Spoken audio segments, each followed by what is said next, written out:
All right, y'all. So I'm a little bit early with my video today, but that's because something popped in my head that I wanted to talk about. And we are about 83, somewhere around there, days from Christmas. And I was just thinking and reflecting back to like about 3 years ago when I first started working on well, first, let me backtrack, right? So many of us spend so much money on buying Christmas gifts, and we don't even have no money in our savings account. We're in debt. And for some reason, when Christmas rolls around, we go and we spend money that we do not have. That's the reality of the situation. And babe, I'm recording. And that was my reality.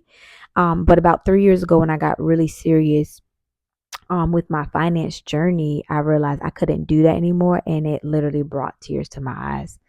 And it's only because I love Christmas. It's like one of my favorite holidays. I love giving gifts to people, especially gifts that they ask for. But I also realized that I had to stop um, delaying the future that I desired because of the money I was spending. Not just Christmas time, right? But just in general.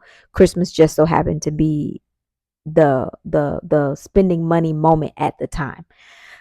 So I started saying that I wasn't going to spend more than $20 for gifts for people. And it was hard for me because, again, most things people put on their Christmas list are not $20. But this was something I'm like, I have to bring the Lord in on this because it was a big struggle for me. Like, y'all, when I say it was a big struggle for me, it was a big struggle for me. And I realized a lot of it might have been kind of like attached to maybe I don't think I was trying to buy my love with gifts because the people that I was giving my gifts to, I know they love me.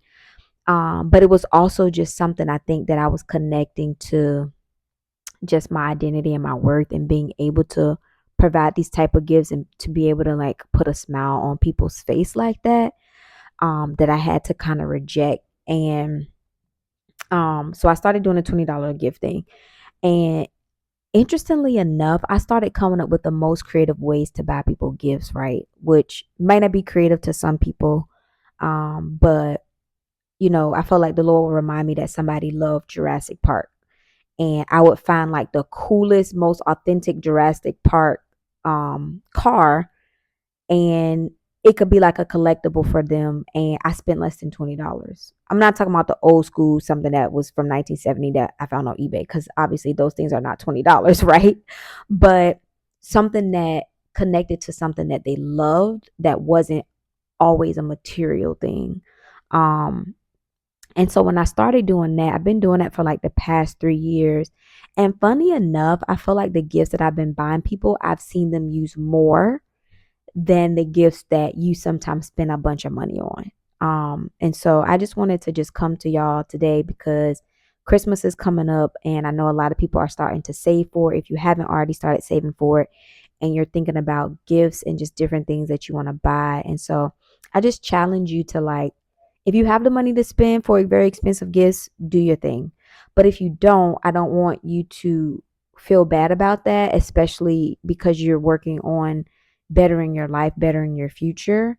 And so spend what you can, even if you can't spend nothing, that's okay too. People are still going to love you. Even if you can't give gifts. And last year I actually didn't give gifts at all, which was even harder for me than spending the $20, because I had just got married and my husband had just spent so much money on our wedding in November, and then Christmas was December, and now it's just like, yes, just not a smart thing for us to do. So I just wanted to come and just kind of say that today. I know I said on my first video, y'all gonna see me in a hoodie and I'm looking crazy, but today I'm in a t-shirt and I did take my braids out because I'm getting my hair done today, which is one of my favorite things to do. I always find money in my budget to get my hair done. Okay. So that's what I got for y'all today. That is my video. And this is day 3 of me making videos to build my self-confidence and just talking on camera. So hope y'all have a great day and we'll be back tomorrow. All right. Bye.